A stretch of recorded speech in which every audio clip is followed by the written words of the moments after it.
So we've got a good, last one was 2 hours, but almost 2 hours, hour and a half, so we shouldn't be that long, depends. Like I said, this is my old, this is my old school, so I've got lots to say. I know lots of stories. But thanks again for doing this. Everyone, this is episode 2 of the Schoolyard Stories, or the Schoolyard Podcast. Thanks for doing this, Walter. If you don't mind, I will call you Walter during this. No, that's fine. We put away the canes and things so that you're not anxious about being back in this side of the headmaster's desk. Yeah, that's always the case. Like when you come back to old school, even when we walked in earlier, you get some of the alumni or people coming in and they're greeting everyone. Hello, ma'am. Hello, sir. It's hard to lose that. I suppose for me in particular, this is, like I said, this is my old school. It's a big part of who I am. It still is to this day. You've got a lot of pride. A lot of pride. This is my school. Fine young man. Yeah, well, I try to be. Produced. You try. My kids are here, so it's a good sign. Obviously, it's a school that I believe is still going better, than when we were here. So that's great. But I mean, I want to start back in touching on the whole idea of calling people sir and ma'am. You were obviously a teacher during the time when I was at Northcliff, but you weren't at Northcliff. You were our big feared opposition. Particularly, some of my early memories were 1994, playing rugby as a first team player up against the Bryanston High School side. That was probably one of the better Johannesburg teams at that stage, in 1994 in particular. I think you guys had a strong team. Dion Visser was coaching with you, who was an ex-Northcliff teacher. Yeah. You guys have swapped around. I mean, he went to Bryanston, you came to Northcliff. But, I know your time at Bryanston, I don't know much about it, so I don't know if you want to give a few minutes. I mean, obviously today is more about Northcliff High, but it's part of your history. So I mean, well, at Bryanston, I was the head of department of what we call life orientation today, but it was educational guidance. There was quite a bit of emphasis on career guidance, and obviously a lot to do with helping children, communicating with them in terms of what they were doing and where they were going. And also just helping them with all kinds of trauma and issues that concern them as teenagers. Okay. So that's something I worked with. And then I coached the first rugby side, which I loved doing. Yeah. I managed to coach the Craven Week side as well. I was selected to be the Craven Week coach back in the day, which was also a great pleasure. And so sport has been a major part of my involvement as a school teacher. I taught history as well. Okay. But it back in those days, it was a very similar school to Northcliff. And as you just mentioned, we had quite a bit of synergy between the teachers here that came across from Northcliff. Peter Caudry at the time had his children at Bryanston. I remember. And he was the headmaster here. Yes. So that goes back some time. I left Bryanston in 1999 and came here to Northcliff as a deputy principal. Okay. And it was a couple of years later that I became the acting principal when Dave Klein left here. Yes. And then officially became principal in 2003. So it's been a couple of years. So 17 years that I've been here now. Yeah, I mean, as the head. As headmaster, as official headmaster. Yes, I mean, before that, as a teacher or a deputy. As a deputy principal. It's a long time. Yeah. So, Northcliff's in my blood. I've been here for so many years. It's a community that I've grown to love and enjoy. And it's been an absolute privilege to be the school principal. I found myself when I was chatting to Dale in the first episode at Jeppy. It was also really interesting for me because, like I said in the episode, and I didn't go to JP Boys, but the mark it left on me having worked there was I could only equate it similar to my experience at Northcliff. Mm-hmm. The power of the school and how it literally in that 2-year odd period, I can never claim to be a JP boy. I could never claim to have been embedded as much there as I am here, but the similarities of how a school, and you mentioned community now, and the value of a school in its community, the similarity, maybe that's probably why I so quickly found myself able to, kind of get into the school culture so quickly was because I came from a school where your family, your community is embedded in that. It's what makes the school. Yeah.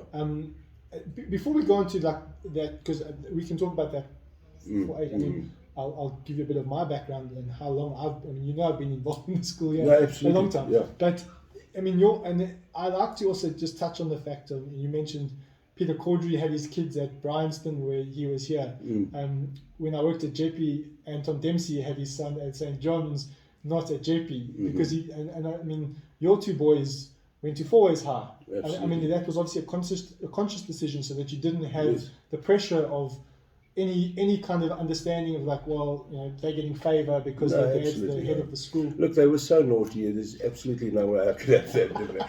No. I think the pressure on your own children as the school principal. I don't think it's as much of an issue if you're a teacher at the same school, but as a school principal, it would almost be, with whatever achievements they achieve, there might be the hand of the principal who happens to be the father involved. Yeah. So for them, it was a very good experience to be at another school. Obviously, I missed out on some of their activities, but I did make every effort to be there when they played their first team rugby games and all the things that they did in their cricket and whatever they did. Yeah. At Four Ways. That's a balancing act. But yeah, it certainly is. And you've got to, as a school principal, you've got to try and be everywhere so that you do get to see your own children in action, and they associate you with supporting them and being behind them as kids. Very, very important. So look, you do have to be all over the place all the time as a principal. I remember, I can even see it in my own children, your relationship as a high school child with your head or your principal is quite different to your primary school. So it's almost like the primary school heads, the children are still so little, they almost fear the head of the school. It's like,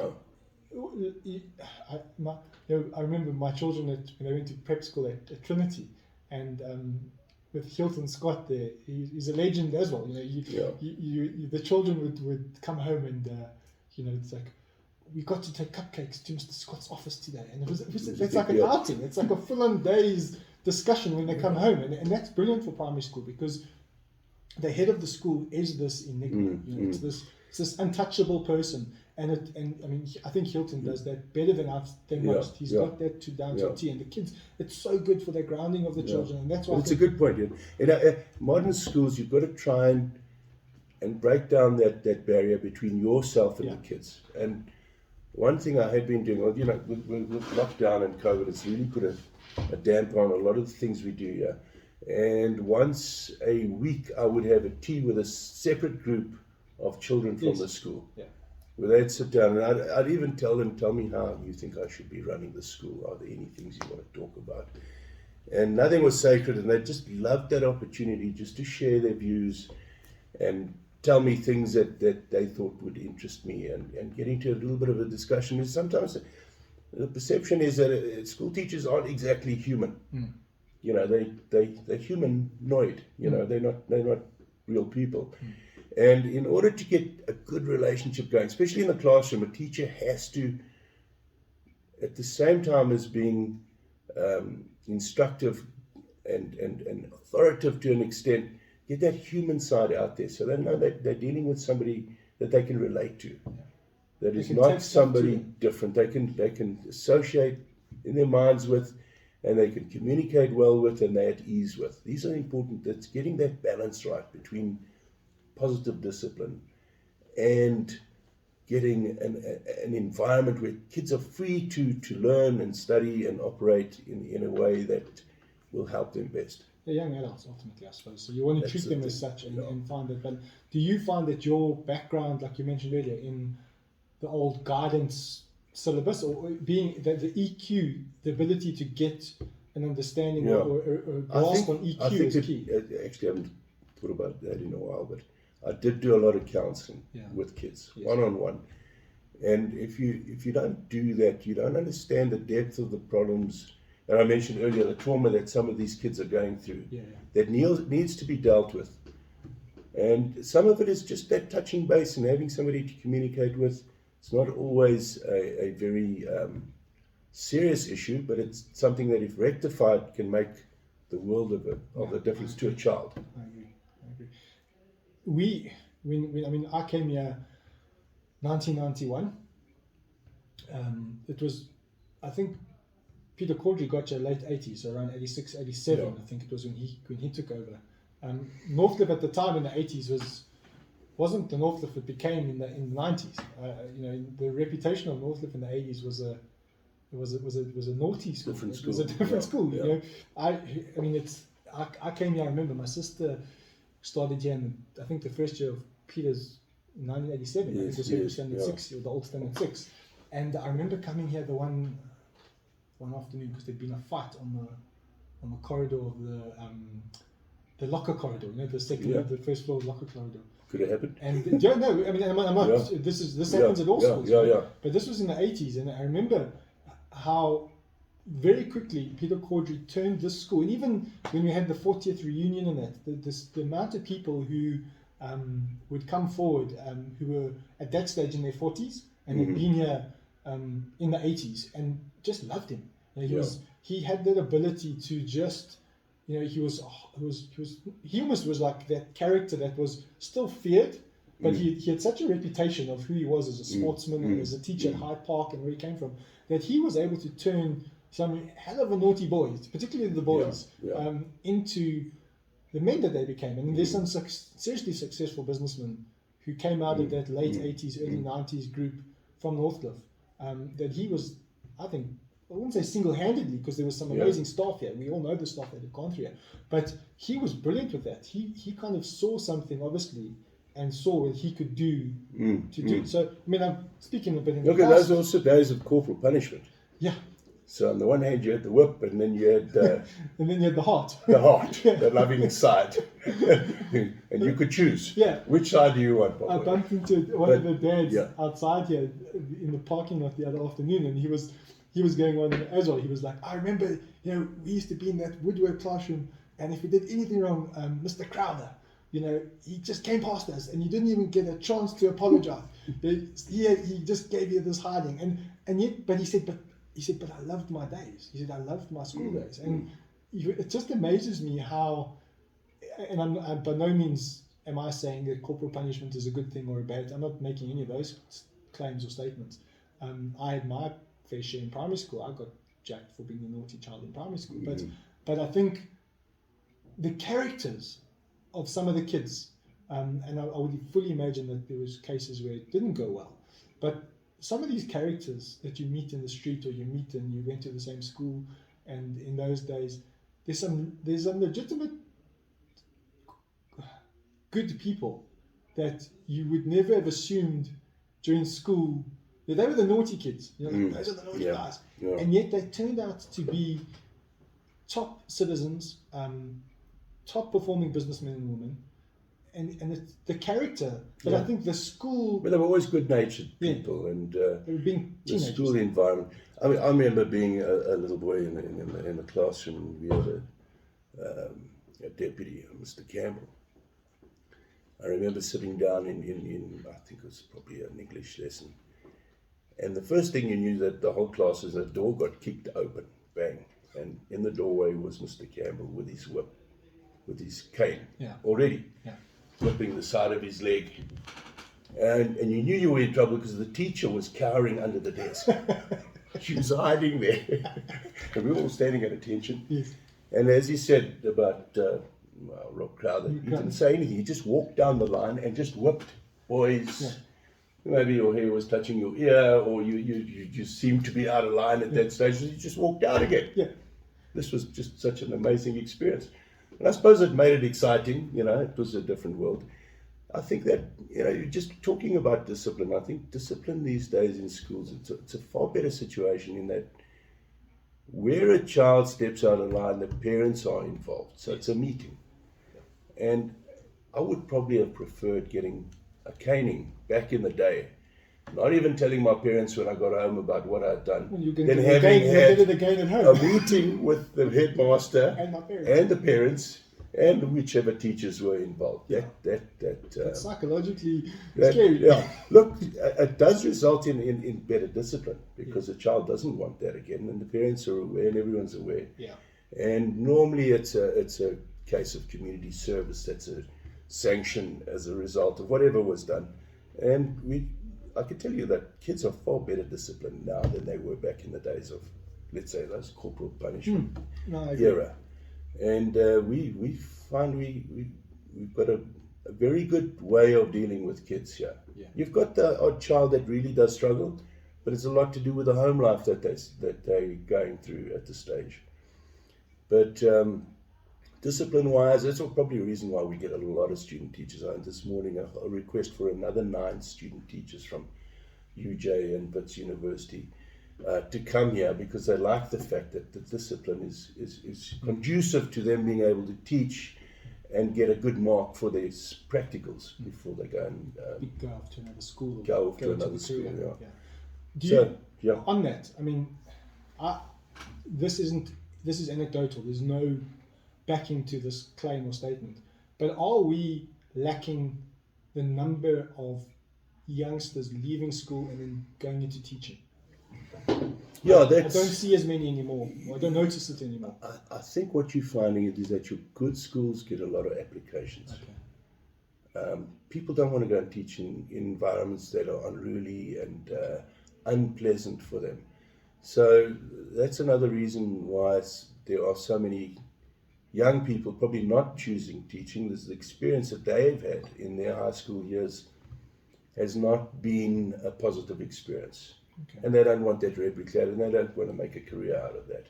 So where you find young people going into teaching is that they've had a very positive, enjoyable high school experience that leads them to want to do that. It's the same as my experience. Yeah. I enjoyed my years as a a young guy. It's still one of the best industries to work in. Yes, and I've loved it. This has been, as I said earlier, it's been an absolute privilege. I wouldn't have changed a thing. I would not have changed a single thing. And people say, well, you get the school holidays and you this and that and that. Yes, that is a factor. I mean, it's something we do enjoy. But I'm somebody who does enjoy having time of my own and but being very, very active during the school terms. And that's why I was involved in teaching and in activities in swimming, in rugby, and wherever I could, in cricket and athletics and things like that.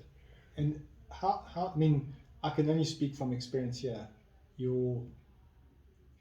What Northcliff has got right, and I'm not necessarily saying better than other schools, because I think that other schools do it well, but right for Northcliff is this ability to get mass participation in cultural and sports. Cool. We often, I've got a group of mates, I mean, obviously all ex-Northcliff, that we often remark how, I'll use athletics as an example. I mean, Northcliff's athletics history and legacy in athletics and swimming and that is really well known. That's phenomenal. And we found that we didn't know what it was. You can never put your finger on it, but for some reason or other, the cool kids were doing those activities. It wasn't, and I mean, athletics is not the easiest thing in the world to want to go down, because you're going to go down, you're going to run in winter, the grass is dry, you can't breathe, you've just come out of a rugby season or a hockey season and a netball season where you were the demigod of the school. Now all of a sudden you've got to go run against someone and you're going to come last on an ugly afternoon that's freezing cold, and yet the volume of people that did it was high, and Northcliff got the results.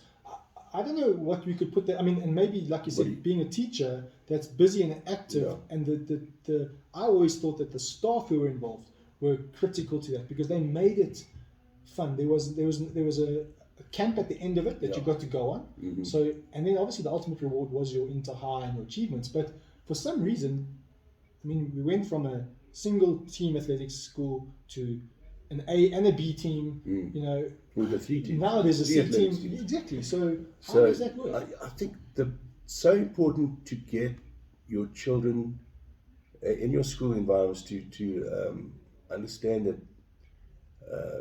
they're valued equally. You might be the top sprinter and be, in a provincial team, or you might just want to get out there and run and be part of something that is special.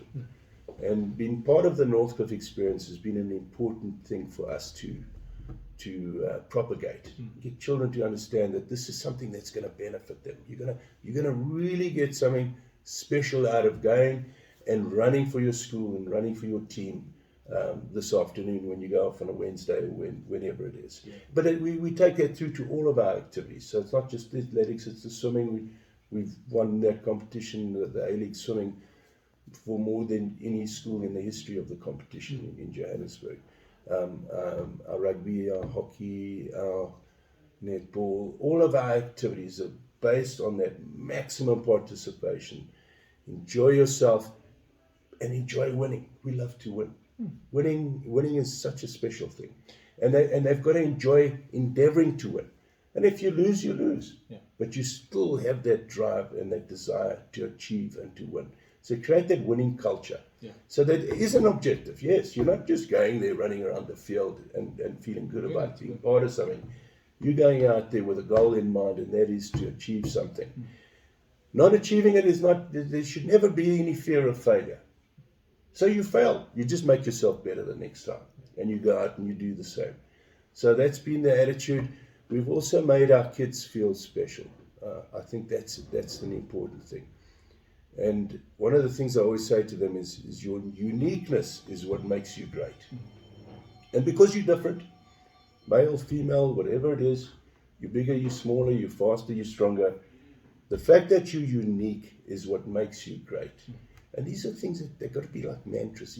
Kids got to understand that this is where we are. We love to win. We say that so often in assemblies. We just love it. Yeah. But we know we're going to have to lose sometimes. But then we'll get back on track and go for that. So that's an ethos, a culture of wanting to go out and achieve and win. And be the best you can be in the classroom. Yeah. Get the marks, set the goals. Goal orientation is very important to us. So we get them to establish their goals early in the year. So they know this is what I've got to achieve. This is what I want for me. So you're not doing it for your parents. You're not doing it for your teachers. You're doing it for you. If the rest of them will appreciate it, well, that's wonderful. But make them understand that this is about them and about their achievements and about their success and their enjoyment. And one of the most important things that we do, and we'll go back to your era as well, is we have what's called a fun day. We're the only school that do this. And this is a mass participation event where we get the entire school to be involved in some or other activity.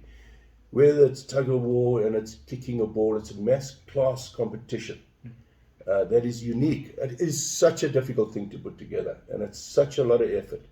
Kids get their own outfits, they get dressed up, and they challenge each other weeks before. It is a uniquely Northcliff thing. And what it means is that kids suddenly get that appreciation of being out there and competing, but in a fun way. And that's what the fun day is about. So we've never given up on that. We keep it going, and we will keep it going. Yeah, well, I mean, Northcliff's got the largest school soccer tournament. It's the biggest soccer tournament in Joburg, because there was 1,500 children involved in one day. Yeah, they're all getting involved. That's a big tournament. Yeah, I mean, my first ever fun day experience at Northcliff, I was in primary school, and my brother never came here. He went to Northcliff Primary, then he went to Florida Park. But my sister came here in standard 6, and obviously then, the matric boys in the 80s, you wanted to go to fun day, because at the end of fun day was the fashion show / concert / whatever, and all you had, so I got tugged along as this little Grady at Northcliff Primary to come to this, and that was probably my earliest memory of Northcliff, was the fun day. Was coming here for a Saturday when my sister was in standard 6, and just being part of a day that literally was an entire Saturday that blew my mind as a kid, because you were part and parcel of this huge fete. There were kids competing on soapbox derbies through the suburb. There was a fun run at the beginning. There was so much happening. I mean, I think that kind of sold me without me. If I think back, that was why I enjoyed so much about coming here. Was I'd been exposed to that from quite an early age. So by the time I got to Northcliff, I fully understood. Yeah. I fully grasped. I've been to a few of them and I grasped And it. this is such an important thing. Is another reason why we promote physical education at school. Is a lot of these kids are so sort of tied up in their, inactive lifestyles. Yeah. And that's a South African issue. And for them just to get out and get involved in something and realize what they can do with their bodies is just such an important thing, especially at a developmental phase of their lives. So we encourage that. And phys ed isn't about choosing Olympic athletes. No. It's about everybody getting involved and everybody getting a chance to see what they can do and enjoy themselves being active. That's really the aim of it. And our physical education program, the kids love it. They get to wear their tracksuits on that day for the whole day at school. And I've never known such involvement. Back in the old days of PT, you had all the kids pulling out notes and sitting in the back of the class, and you'd have a third of the class getting involved in the activity. Nowadays, all of our kids want to be involved. So we've made it different in terms of getting kids actively involved, making them feel that there's more to school than just being in the classroom. So that's been important. It's almost like I know a lot of schools are moving to this concept of an integrated day, which is exactly that. Your wellness, your overall wellness includes academic and mental. It includes physical. It includes emotional. So you've got to incorporate all of that into the school day. And it's nice to see how many schools have grasped this really quickly and are doing it. But it's just interesting to me because I look back and I'm like, we did that anyway. We were doing that. Sure, maybe we were lucky. We were different. Our PT lessons was, I think most of my years here, our PT lessons were either on the second lesson on a Wednesday or the last lessons on a Friday. So it was fantastic because you got changed into your PT kit for the last 2 hours of a Friday, playing soccer or touch rugby or boys and girls, whatever. We just had 2 hours of competitive classes, and I think in those days we had 2 or 3 classes joining for PT together. So it was like an extra break. But you've got to give these kids a chance to get outside, and especially with the COVID situation and lockdown and all those kids have. And I can tell you now, the most amazing, and I've never seen this in all my years of education, was kids coming back to school after lockdown last year. It's truly amazing to see. Percentage of people coming back. Oh, they just all, we try to get as many back as we could, and they all just came, they flocked in here. They were so happy to be back at school that it was actually mind-blowing. And I'd never seen that. It's something they'd missed. They'd missed the social environment. They'd missed their teachers. I mean, that doesn't always happen, but they had. And if you spoke to them, they were absolutely overjoyed at the fact that they were out of their homes and back at school. It just gives you an idea of the value of school environments for young people. And I think that kind of goes into the fact, like you said earlier, Northcliff is you can use the term loosely, it's a community school. And what does that mean? I think Northcliff Northcliff High is a community. It's not a community school. I think Northcliff High is a community. A lot of the people who came here in the 80s and 90s, either their parents still live in the area, or they themselves, like we do, come back into the area. And sending their children here, like yourself. I'm the worst case scenario. I've never left. My family live in the same house I was born in. Well, my mom and dad, my sister lives in the suburb, my brother I live in the suburb. So perhaps our bubble is probably the extreme of the bubble, but there's just so many people. We've got many parents like yourself who bring their children back. And one of the things, and I think it has to do with, in the school's 50-year history, we've only had 4 principals. The people come here, they love their time here and they stay. I mean, I mentioned 17 years. But there have only been 4 of us. And I think that continuity is a good thing.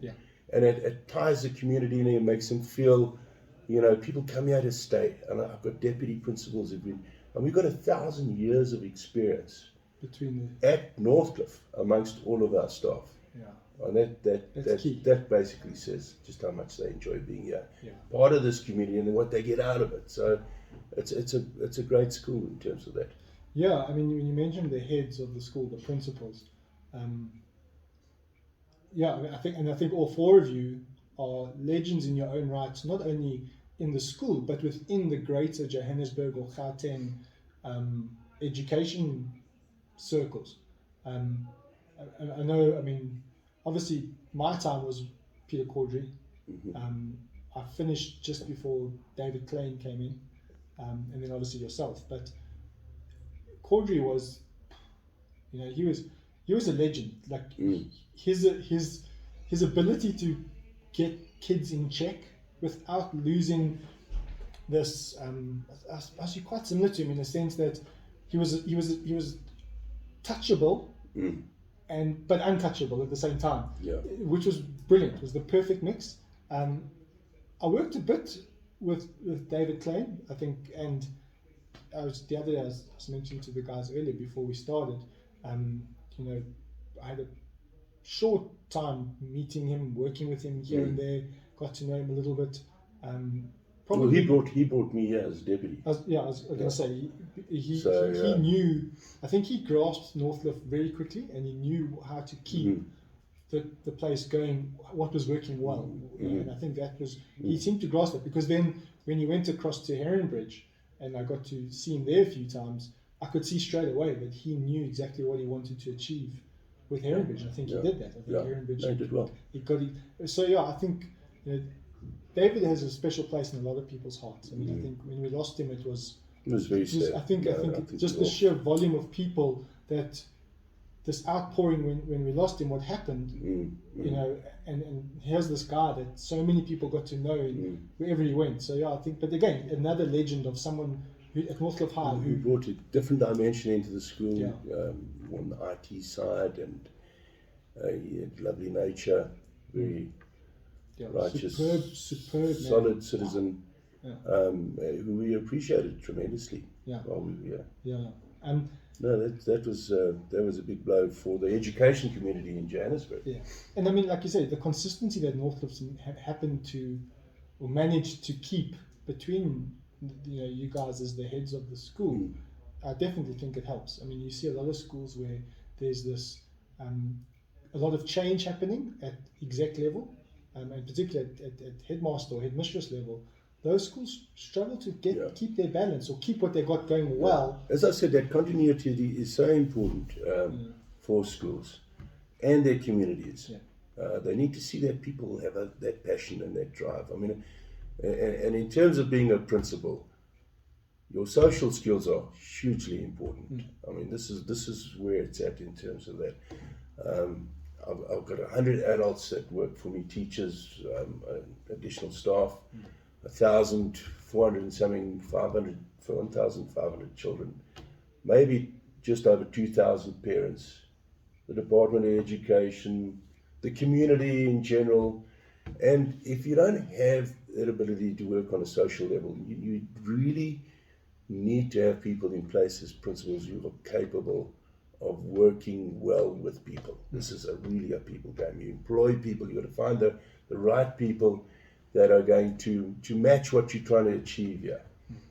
And the continuity in being in the position enables you to do that. You find the right staff, you put them in place, you work with them, and those that are online with you stay, and they stay for a long time. And we've got people that have been here over 30 years, and that says a tremendous amount. So I mean, that's the important thing. There was, what was it? I mean, Colin Barrington only retired last year. I mean, I think he started here in 85 or 86 or mid 80s when it was, and that's as long as I've been had some kind of association through my family with the school. So, you know, that's a single teacher that's been here for that long. An exceptional history teacher. Great coach rugby. Loved his time here. Yeah. Obviously. No, exactly. And I mean, yes. That's the thing. And I mean, I think last year we had, you know, a couple of us came down for the farewell and you know, like a little bit of an evening together with him, and just to see all the characters that came out, you know, and it's great to see, because, and that's part of why I'm doing this is, I mean, I don't feel that I'm trying to push an agenda of any sort. I'm hoping to get to as many schools as possible, because I do honestly believe that and I'm not trying to live my life vicariously through my school days at all. I think I'm just fortunate to be in a position where I finished high school, and I went to university with the idea to becoming an educator. I didn't end up studying education. I quickly moved into the sports science category and the marketing side. But I've always stayed in touch with. I started working at Northcliff literally the January after I finished in December as a student coach. And that was the era when student coaching started as a thing. So I was very fortunate to get a little bit of a job going where and you were a head boy. We expect our head boys to come back and be involved. This is a big family. It's the Northcliff family. Yes. And that's something I've always encouraged, is our people who support each other and continue to do so in the future. I don't think I came back here because I was the head boy. I think I came back here because of the community. Because Northcliff is a community. Like we said, it's not a community school. This is a community. So I think for me, it was more a case of, I still, I guess, like I said, I was studying at Grau, UJ, living with my parents at their house down the road. So, and I could offer something back. So, and I could earn a little bit of pocket money while I'm studying. So it was great because I came back, and I think it was just an ability for me to pass on something. So as I probably not so much in the first few years of coaching because I was still learning. So you come down as an early coach and you probably too arrogant and you're too emotionally bonded because you shouting at the referee and I coached. I was studying sports. So it was great because I got to work a bit at Trinity in the junior school when they had just started as well. So I did everything from tennis and cricket and I think even helped out with netball at one stage. And then here was very much cricket and rugby. So it was such a learning curve for me to become a young adult where I quickly learned that I'm not here to shout and scream and maybe that's why I appreciate what educators do. That's not educating. That's your ego leading you. Whereas when you come down and you can learn from the child more than they can learn from you, then you actually are doing a decent job. I mean, by no means saying anything special. What you're saying there is very important to me as principal of the schools. You've promoted one of the cornerstone principles is mutual respect. So where you talk about having respect for that young boy or girl or whoever it is, and it's, as you mentioned earlier, you said something about these are just younger people. They're not children, they're just people who are younger. And there are always going to be younger people and older people, and we're all just people. So that mutual respect is key. And I think in this country there's something that is lacking in general, is that ability to respect male and female, different cultures. We're such a diverse nation. We can get mutual respect right and put human dignity above everything else. I think that's so important, and it's something that we've got to keep propagating over the years. I think more people are getting to a point, and I think even why doing stuff like this, and I think why podcasts in general have become so popular over the last probably more so because since the COVID pandemic, because you got people who were stuck at home and we had a lot of time to self-reflect. You could only binge watch Game of Thrones. What am I doing? So you had to kind of find ways to start reflecting. But I think conversation is key. A lot of people are bringing it up. That, it's easy to hop on your phone and we might get people copying on watching this and going, oh, you said this, you said. That's not what it's about. And it can be misconstrued. We deal with that all the time. Yeah, but those people, and you mentioned the disciplinary thing where you bring the parents in. The minute you have to bring people around the table in person, and they're not hiding behind a screen, they're now talking to the other person. That unravels everything, and you can deal with the core issues, resolve them, and move forward. And it also brings that respect and that mutual respect, because all of a sudden you can't say something about someone behind a screen because you're together, and then you learn the context face to face. Yeah, and you learn context much better. You might not like someone behind a screen, but you meet them in person. And you learn 7 other things about them that the two of you might have in common. The two of you might have a similar belief on whatever ideology or whatever it might be. And all of a sudden you're going, hold on, I had such an opinion of you this side, but now I don't. And I think that's where teaching is such a critical piece, because it's very important. I mean, that basic empathy that we have. When you see somebody else and it's face to face, or you see them in the street, there's a level of empathy. You don't have that when you're reading somebody's text and responding to that. That eliminates it. Yeah. So you know what you say and do as a result could be quite detrimental to that other person. Yeah. Because you know you're not on that wavelength where you're brush it actually off. seeing face to face. And how's this going to make this person feel?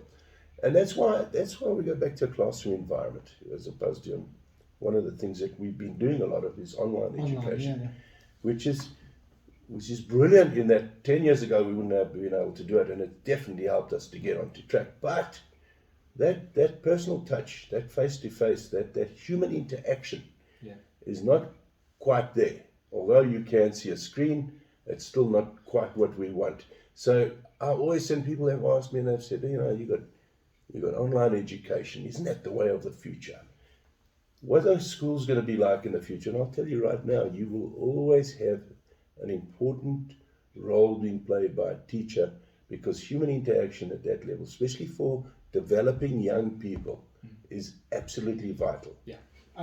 I was fortunate in 2015, 2016 to be part of a few lectures and things where people were talking about the future in a big way. And one of the things they said that AI will never ever be able to get right. And I mean, I'm not a specialist in AI, but they said EQ and empathy. So for a robot or an AI to grasp EQ and adapt according to EQ, like an educator can, is going to be, it's definitely not going to happen in our lifetime. I was watching videos the other day of these new 2 robots in Boston that they've developed that can literally do exercises like human beings. They move like humans. And they were jumping on boxes and push-ups, and phenomenal to watch and think, whoa, that's crazy. Like, I can't believe in what I'm seeing. But for a robot or someone on the other end of the screen to know what you're going through versus doing it live together is going to be nearly impossible. You can hide so much behind the screen when you're in and again, I think that's where the sports field, and it doesn't have to be in a team environment or a specific sport environment, but the concept of physical, and you spoke earlier of physical activity. I learned, I mean, I was a overweight, lazy 12, 11, Don't be 12, too 13. hard on yourself. No, but I was. I mean, I've always enjoyed my sport and activity. I really have, but I was never any good at anything. I really wasn't. I just don't think I had the talent or the ability. But to get to a school where all of a sudden, and you mentioned it earlier, how you are part of something and there's goals and you want to win and you want to achieve something, and we were lucky. We were maybe winning more games than we were ever losing. Yeah. So that all of a sudden you're part of a team, you become friends with new people. That opening changes people. I mean, I've told the story before. I went from a primary school where I was told I'm going to be an absolute failure to, and my own fault, I think I was a cheeky kid, to coming here where all of a sudden you've been treated as a young adult. You've been told that, I think the teachers weren't idiots. They could see personalities who could be, could cause problems, and others who can't. And teachers weren't, and they knew what they were doing. Yeah. And they just made sure you went on the path, and before you know it, you're achieving something that you didn't know you had it in you. And that for me was, I put down to the school grasping its kids really, really well. And I was fortunate. I was fortunate from a family environment, but at the same time, I had no idea what high school was going to give me, and it literally gave me everything that you can ask for from school. And as a good educators, you can identify the individuals in their class and, to an extent, help those particular kids with what they specifically need in terms of their personalities. And that cannot be done online. It's just not going to happen. No, it's not. Also, another thing about something I had to mention the other day was online education exhausted our staff, and they were very much involved, got as much done as they possibly could. But what is lacking is that energy exchange. So when you stand up in front of a class, you're actually drawing a little bit of energy out of them through their reaction to what you're talking about. And you'll also notice they'll quickly tell you when they're getting a little bit bored with what you're saying, because they're starting to look down at their feet or staring out the window, because they've got plenty to fantasize about. Yes. So they'll lose interest quickly. And a teacher who assesses that constantly, they're monitoring what's going on. They might raise the tone or increase the volume or repeat what they've said. but it's an interactive environment that's always changing, that always needs some kind of modulation and tweaking. And that you cannot get from a screen. You just can't. You've just got faces, or they're off, or they're possibly just playing on their phones while they're listening to you anyway, because you can't see them. You can't see. Yeah. And also just remember, these kids that we have, they don't live excessively boring lives. They go home and it's PlayStation, and you've got to see what these people are doing. They're so far more advanced in technology. Call of Duty is like, what the hell's going on here? And they're going to put them in front of a boring old screen to do school online, or a teacher that's not up to it. That's why I look for enthusiastic teachers. Give me passion, give me people who can enthuse me.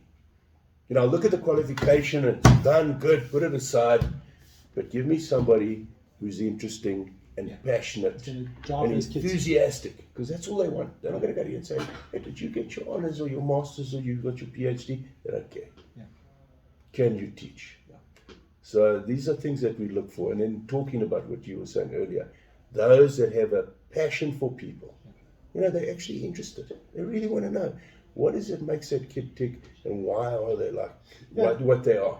And that curiosity in human beings is something a teacher has to have. Yeah, and I think to be effective, in order to be really effective. And the teacher needs to know, or the educator needs to realize that the finish line isn't matric, because we spoke about it right at the beginning. You look at some of these guys that I bump into that are Northcliff alumni, and I think every school can have the same message.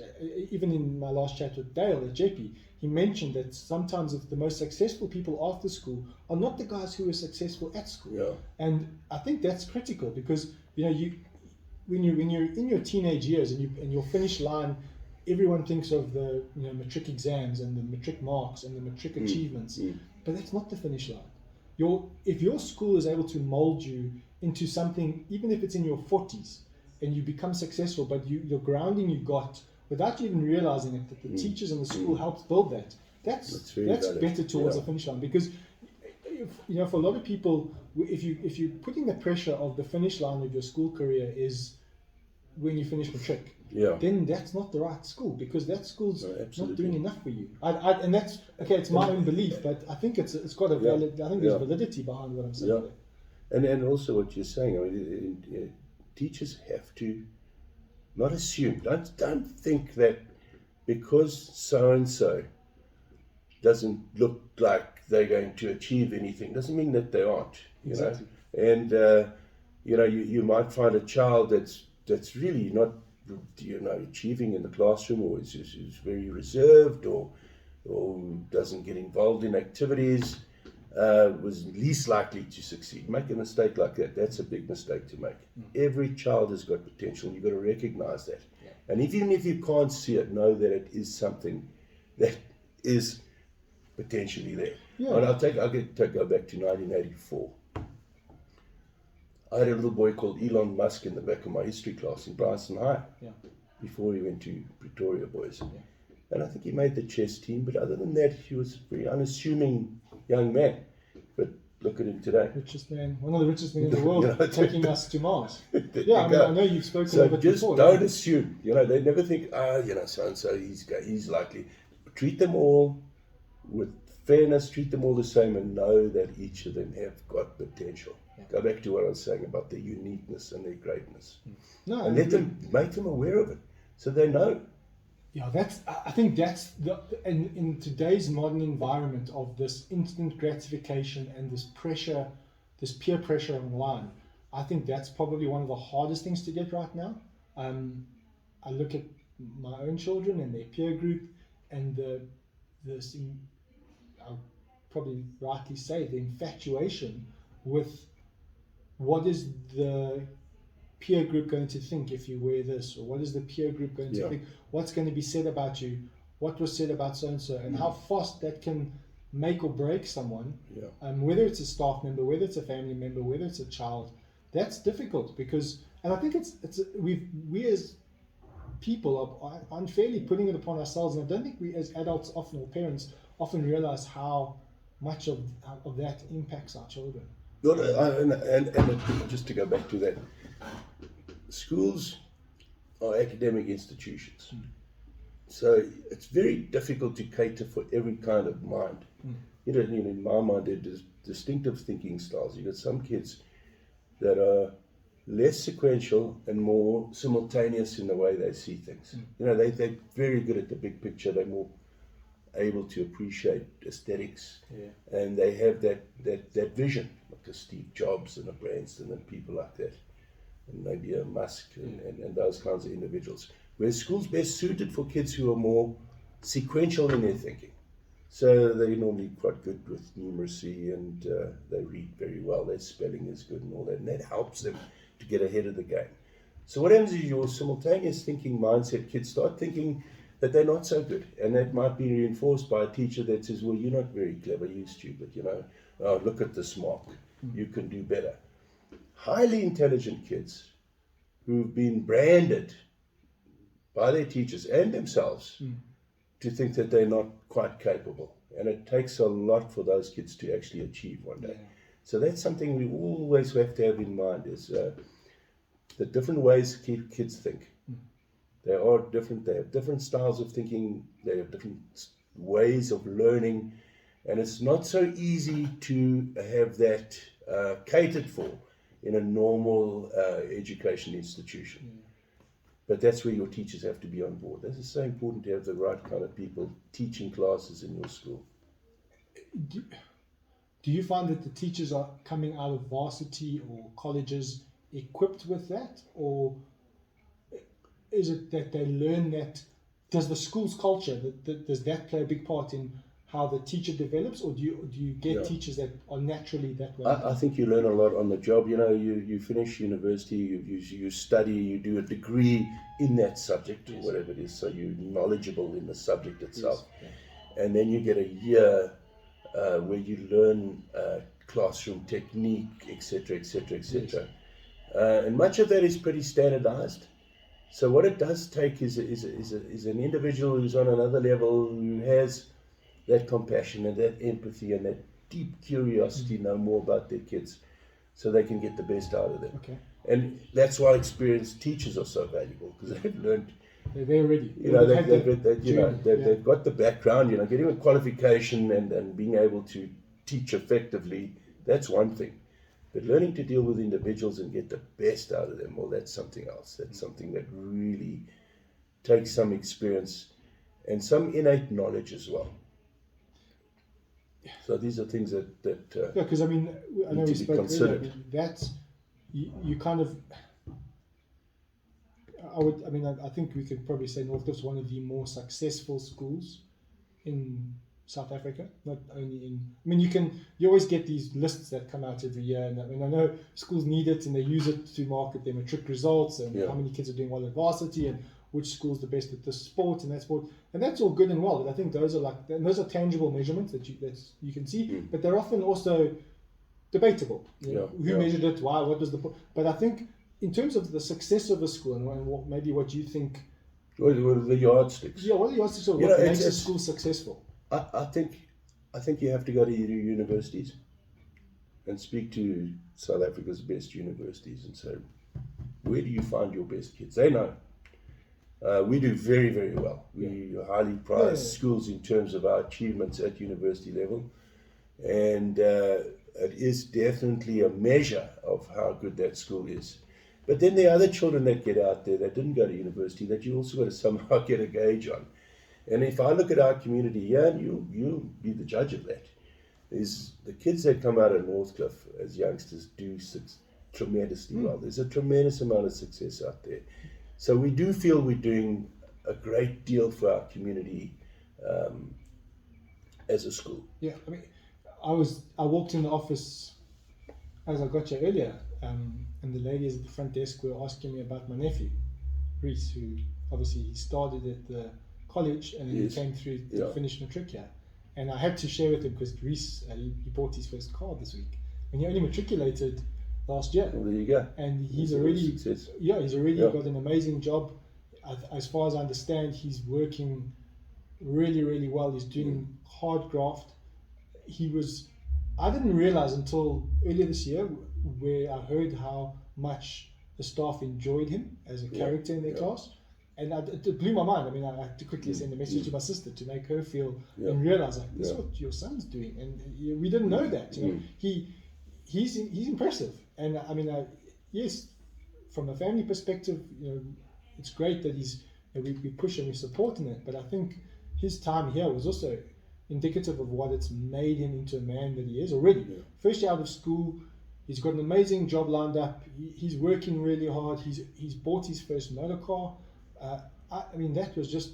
Yeah. I look back and I look at him and I'm like, it's a sense of pride. You know, you're really proud for a youngster that is literally making his way in life, but he's already adding value back to society, and I think that, like you said, I love these success stories. The measures of the varsities and all these things, and then these other measurements that you hear of these kids that go out and do something so early, or whether it's first year out of school in my nephew's case, or by the time they're in their 40s or whatever it is. I think that's where schools can really measure themselves, and I think that's part of what I'm trying to do, is tell these stories of these successes.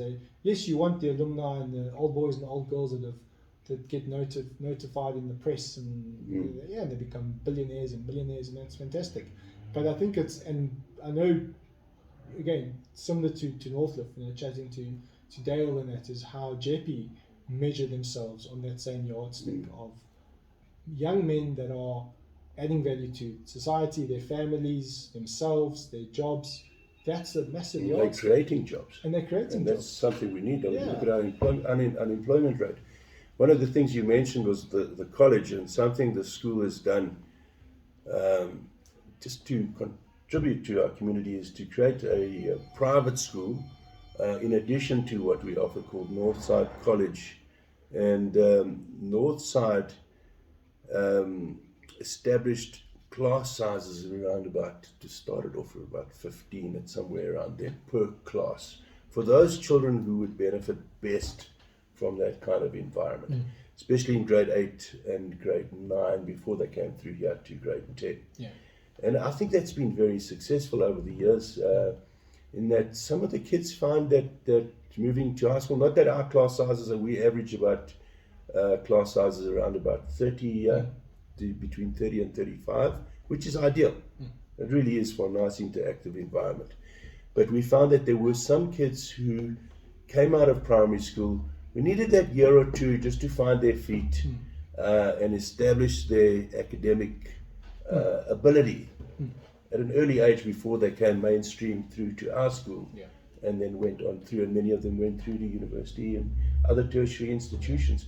So it's been a tremendous success, and also they've been able to then come here and use our vast facilities. But I don't think that was ever sports fields, etc. I've only ever noticed Northside College is fully integrated into Northcliff High. Absolutely, it was really well done. Same uniform. Yeah, exactly. It's a very unique. It's totally unique. I had some Australian school authorities speak to me about that. They were very keen on establishing something like that. So it's unique to Northcliff, is Northside College.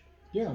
Look, it's a totally private school. It's registered on Malusi and everything, but it's linked to us in that they get to use our sports fields and our facilities, etc., in the afternoon, and the expertise that we have here. Yeah, I mean, speaking earlier of the online model and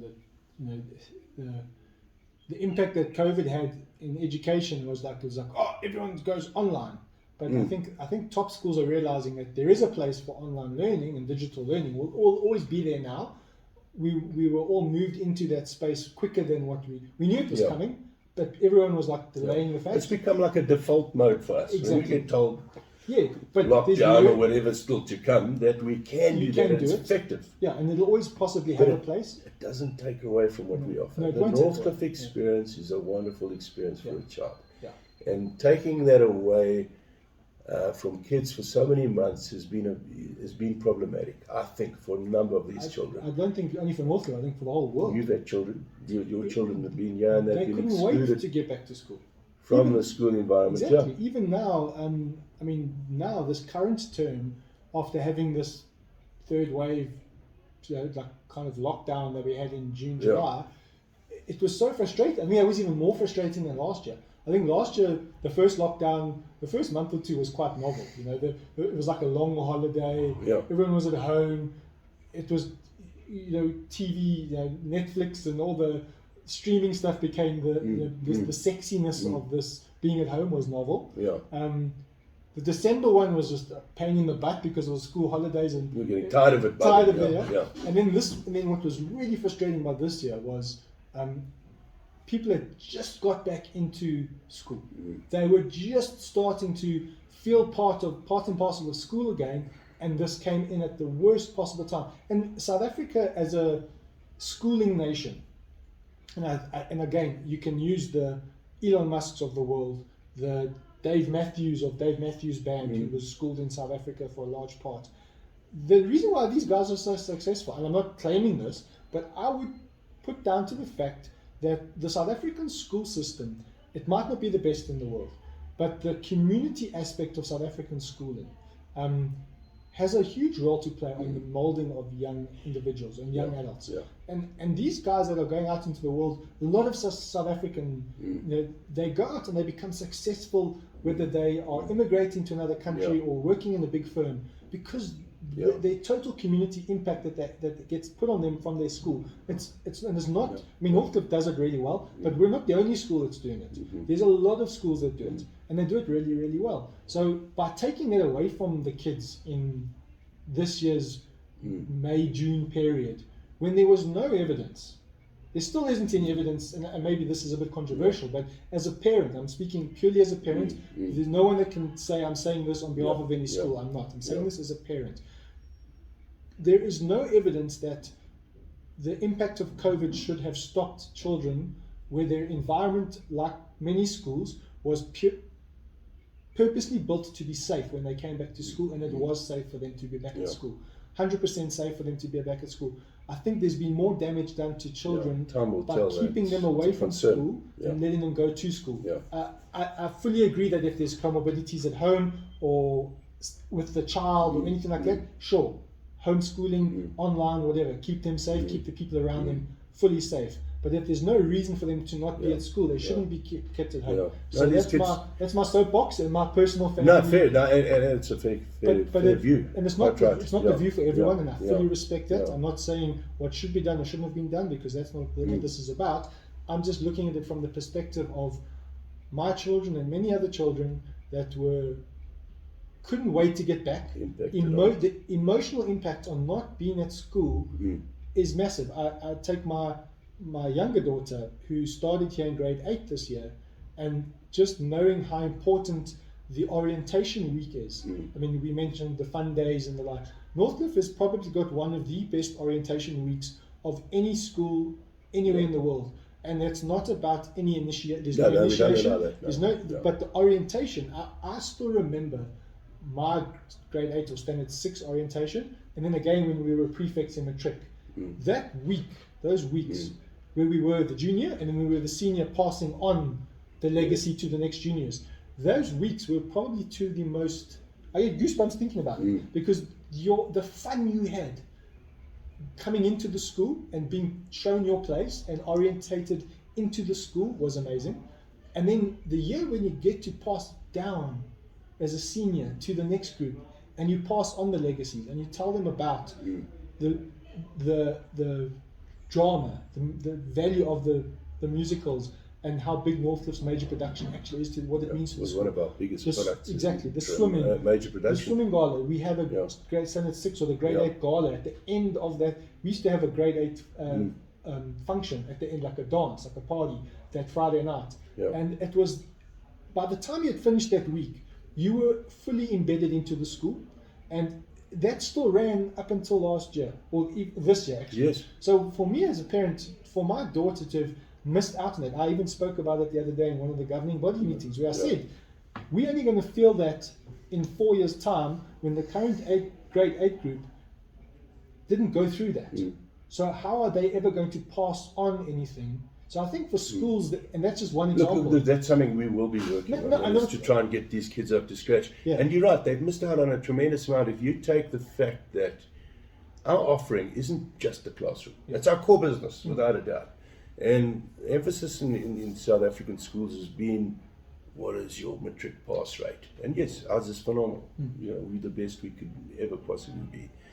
But if you want a whole-rounded, well-educated child, you've got to incorporate the extramural activities that they get involved in, and that is something that we've made huge impact with children over the years, and that's been missing. Yeah. Now, what I've seen is that children, and we see a high correlation between children who are very successful at university level and being involved in extramural activities and obviously pursuing the academic programs extensively. Yeah. So where you've been hugely involved, and it's meant that you would have to learn good time management skills, but it's meant that you become more goal orientated. So kids who do more, do more. And it's as simple as that. And become more effective and become more successful because of their capacity to do so much and achieve their goals. Now you take that away and you just put the classroom out there. This is what I say to matric parents. Don't take your child away from activities because they're in matric and you want them to focus, just on their studies. I said, that is the worst thing you can do. Pile on the extramural activities and make them work as much as they can in terms of it. I know it's a lot of stress and it's a lot of work, but this isn't just about success at university level, and tertiary level, whatever that is. But we can see this all the way through. Those kids and our kids are valued all over the world. So you don't have these kinds of environments elsewhere. No, you don't. I mean, I'll give you two quick examples of stories. So, Brian Frankenstein was never the headmaster here, but he was a deputy principal. When he came back from Israel for the 50th, 2019, he hasn't changed. The energy, it's to see him and that passion. He's always said that. The science teacher, so passionate and he about spoke and he gave teaching. his speech, and I think he got a standing ovation. He did. He is one of the most phenomenal human beings, not educators, human beings. We were fortunate to have had him at Northcliff. Now, he always said to us, I remember, and I got quite ill in matric. I mean, I don't know if you know, I was hospitalized. I was massive burnout. So here we are saying, but the reality was that was my fault. It was just too much too soon. I think you were partying too hard. No. So what happened was something's got to give. No, but I'll never. Maybe I was testing Brian's theory, but he said to me in matric, and I got into trouble. I was part of the first. We started the B team swimming side in 1995. And I met with. Now we're going to C team. Exactly, with Mr. A, Williams. B, and C. Yeah, I met with Mr. Williams, Keith Williams, and at that time Ian Morrison was here. So the mission was, we hadn't won an A-League gala yet. Northcliff hadn't won it, so we were like, we're going to make this. Many years. We're going to win this. We're going to become the top swimming side. And I wasn't good enough to make the A team, but I wanted to swim. I wanted to do my bit. So we created this B team. So I was captain of the B swimming side, and obviously swimming was in January, February. Now, rugby was in March, but pre-season was January, February. So me thinking I'm this rugby person, here I go and I commit to the swimming team, the B team. So they go and book galas and everything. But rugby's now, pre-season is starting. Now I want to be captain of the first team. I want to play Craven Week, all the fancy stuff in your head as a 16, 17, 18-year-old boy. There's a gala happening on the Friday, but there's also a rugby practice that day. So I didn't go to the gala. Now I'm the head boy of the school, captain of the B swimming team, and I didn't go to the gala because I wanted to go to rugby practice. On Monday, Keith Williams caught me in the corridor, and he put me in my place, but royally. He really put me in my place. I've never been so embarrassed. Not aggressively at all. He just spoke to me. Rugby coach grabbing you and the swimming coach and my you in head, the middle there. Yeah, and my ego is one way. So here I am getting this lesson from Keith Williams calmly, like a proper accountant, just explains it to you. I walked away feeling terrible. It took me a few days to just kind of I've let so many people down. But what happened was he made the point, and then Brian Frankenstein also made the point to me. School is designed that you should be able to do all the academics you want to do, all the extramurals you want to do, and still achieve in all of them. I probably tested that too much in my matric year, and I got really ill in September, but I made it through. The only thing I never got to do was achieve the rugby stuff I wanted to, because maybe I just wasn't big enough or strong enough. I was very badly injured, quite a few, not badly, but I had injuries that made it really irritating for me to play the game. Probably more irritating for Colin Barrington because I was in and out, and he was like, no, listen, stay out. It's much easier if you're out because you're constantly in and out. So go. But those lessons that you learn, they're good lessons because at the time you take them on all emotional, and I think also I was very fortunate that my parents were never emotionally going to get involved, or I had to learn. And if I make a call that I'm not going to go to the gala, my parents are not going to shout at me. The school's not going to shout at me. You're going to learn the hard way who you let down, and it's going to come back and bite you. And those. But look, we do try to be fair now. We understand that we can't have kids doing, and they will. Your good kids lessons. Are good at all kinds of things. So they're good lessons. They're good swimmers. They're good cricketers. And how do you get the balance right? And that's our job to make sure that they don't overdo it, and they can focus on activities that will give them an opportunity. But Brian Frankenstein, by the way, just recently won the A-League swimming inter-high. The B-League, our B team won their inter-high, and our C-League won their inter-high, all in the same year. That's quite an achievement too. So he did some good things back in the day, setting that on track, Yeah, I saw photos of him coaching. I mean, I think he coached the cricket team when he was here at day one when Northcliff started. Yeah. And to see those older guys speak so highly of him. He was one of the founding executive members of the school. So then that's going back to 1969. Phenomenal with that 50th 2 years ago to see everyone. So I mean, I think those kind of. So we had our 50th. And it hasn't changed that much. Like you say, to see the way we were brought up in that teachers treated you the same way. Sure, there were. I think if you were naughty in those days and you were going to get jacks, you didn't want to get a hiding from. Just for the viewers that don't know, jacks is getting caned. Caned, yeah. So getting a hiding with a cane. So old Crowther was a hardcore because it was a surprise. You'd be working in the if you didn't tuck your tie into your collar and you got caught in the lathe. He was the industrial arts teacher of the day. You were dead because if your tie got caught up in a saw, the thing's going to kill you. So his hiding was you're going to get a hiding rather than your head cut off by the saw. So you tuck your tie in. Otherwise, so you didn't listen. He was like, you didn't listen to me. I told you to tuck your tie in. So now you're going. So you'd be working in your ties out. Next thing, what was that? And it's put your head back, tie in. Sorry, sir. So those are those lessons. And it's amazing to see how things have changed. You try that now. No, you're going to jail. Oh my God, you're going to get locked up as a teacher. But something's going to happen. Yeah, but I mean, I think the other enjoyable ones were you used to hear. So Steve Zaletti was here for a while as well. Yeah. And he was also an accountant. These accountant teachers were clever. They mess with your mind. I mean, he used to send the guys to his office early and then make them wait for him. So they'd sit there the whole day, and it'd just get worse and worse and worse. And then he'd make such a big thing of it when it took place that his reputation was so bad. But I don't think it was actually as bad as what the reputation was.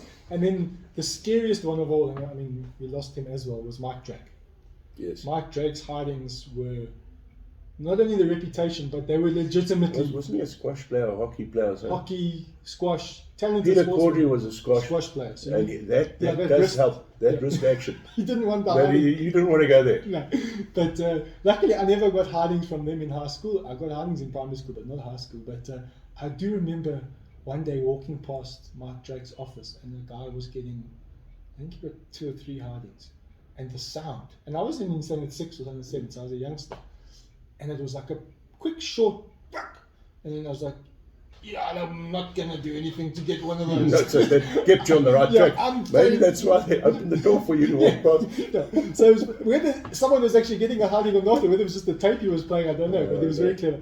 I mean, we can finish off shortly, but I mean, I think going back to the open days and the culture and the community aspect here, another thing that Northcliff's done really, really well, and I think to this day still, we used to do the Valentine's Day assemblies where the teachers would get involved, and Mike Drake was probably the true, maybe he wasn't the first of doing them, and Mr. Keek was another one. I think Steve Keek was one. He also got involved in it, but they would get dressed up, and the effort that they put in to making that Valentine's Day assembly special for us as kids, the entertainment value and the willingness to you can't say belittle themselves, but to become real people to you. So he's your teacher, and you've got to fear them as your teacher, or respect them as your teacher. But at the same time, the willingness to come dressed in a Pink Panther suit on Valentine's Day and do a dance, talented dance, proper, not a... Something that worked on. Not only worked on, but I mean, okay, I mean, you've had the Vaughan Carlyles, the Mike Drakes, you know, I mean, obviously they part and parcel of why Northcliffe's musicals are what they are, you know, so the history of those kind of guys that have been through, I mean, Vaughan Carlyle was a pupil here. I mean, he was a head boy, top swimmer, theatrical genius for us kids. You know, when he was a young student teacher and then an early teacher with us, I mean, he motivated us just in such a way that you grasped English and guidance and drama in a totally different way. It just made you want to be part of it. They were so good at that, and I think that's another thing that Northcliffe's managed to keep going. Well, just talking about that, I mean, our matrics every year,